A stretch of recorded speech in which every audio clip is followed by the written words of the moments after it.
दाल पतली कर दो बहू, तुम्हारे माता पिता आए हैं।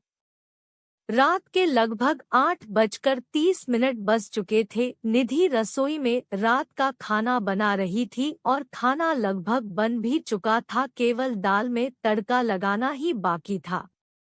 वैसे भी आज उसने हल्के फुल्के दाल चावल ही बनाए थे। दोपहर में कुछ मेहमान आए थे, इसीलिए पनीर और छोले दोनों की ही सब्जी बनी थी, तो रात में हल्का फुल्का ही ठीक रहता है।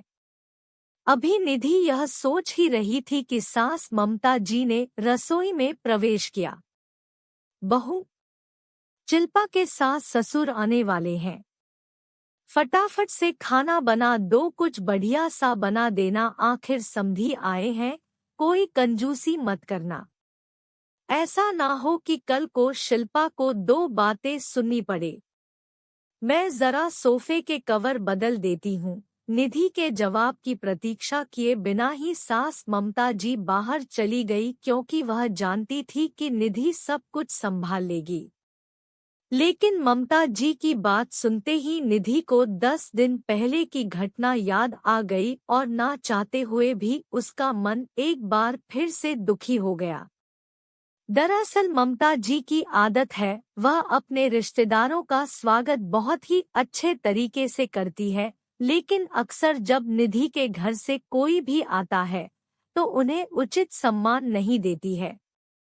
जब भी निधि के घर से कोई आता है तो ममता जी अक्सर मुंह बना लेती है, कभी अच्छे तोहफे ना लाने का ताना देती है, तो कभी यह ताना देती है कि बेटी के घर यूं रोज रोज नहीं आया जाता। कभी बची हुई मिठाई उनके आगे रख देती है, तो कभी कोई और ऐसी बात जो निधि को दुखी कर देती है।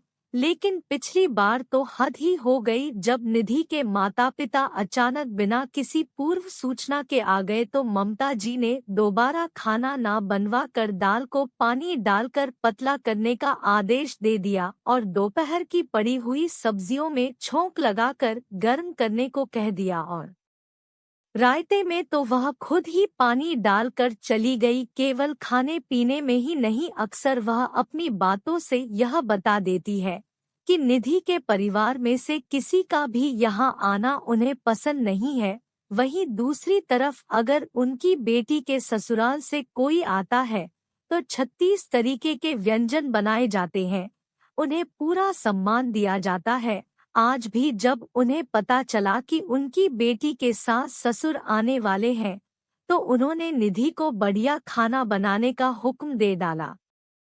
हालांकि बाकी हर तरीके से ममता जी का व्यवहार निधि के प्रति बहुत अच्छा रहता है, लेकिन न जाने क्यों जब भी बात निधि के परिवार की आती है तो उनका व्यवहार बदल जाता है।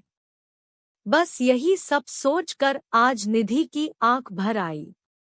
कहते हैं कि किसी के सब्र का इम्तिहान नहीं लेना चाहिए, लेकिन शायद ममता जी यह बात समझ नहीं पा रही थी, इसीलिए बार बार निधि के मायके वालों को अपमानित करके वह निधि को दुखी कर रही थी। लेकिन आज न जाने कहां से निधि में भी हिम्मत आ गई। अपने आंसू पोंछकर वह हॉल में आ गई और सोफे के कवर बदलती हुई ममता जी से बोली, मम्मी जी, दीदी के सास ससुर कब तक आएंगे, क्योंकि खाना तो लगभग बन ही चुका है। अरे अभी तो तुझे बोलकर आई हूँ, इतना जल्दी खाना कैसे बन गया? मम्मी जी वह क्या है ना, दाल चावल तो बन ही गए हैं, दाल में पानी डालकर उसे पतला कर देती हूँ, रायते में भी पानी डाल देती हूँ, और दोपहर वाली जो पनीर और छोले की सब्जी बची हुई पड़ी है ना, उसे भी थोड़ा सा फ्राई करके तड़का लगा दूंगी, और पूरियों का आटा तो दोपहर का बचा हुआ पड़ा ही है, तो एक्स्ट्रा खाना बनाने की कोई जरूरत ही नहीं है। वैसे भी आप ही तो कह रही थी ना उस दिन के समधी तो घर के ही होते हैं, वह तो अपने ही होते हैं, वह थोड़ी ना बुरा मानेंगे अगर हम उन्हें दोपहर का खाना खिला देंगे। अब दोबारा खाना बनाएंगे तो दोपहर का खाना वेस्ट हो जाएगा ना। याद है मम्मी जी आपको, उस दिन जब मेरे मम्मी पापा आए थे तब आपने यही कहा था, तो फिर आज भी ऐसा करते हैं। दीदी के साथ ससुर भी तो समधी ही है, घर के ही है, अपने ही लोग हैं, वह थोड़ी ना बुरा मानेंगे, अपने ही लोग हैं, वह थोड़ी ना बुरा मानेंगे। क्यों, सही कह रही हूँ ना मैं मम्मी जी। निधि की कही हुई हर बात आज ममता जी को आईना दिखा रही थी और उन्हें यह एहसास करवा रही थी कि आज तक वो निधि के परिवार के साथ कितना गलत कर रही थी।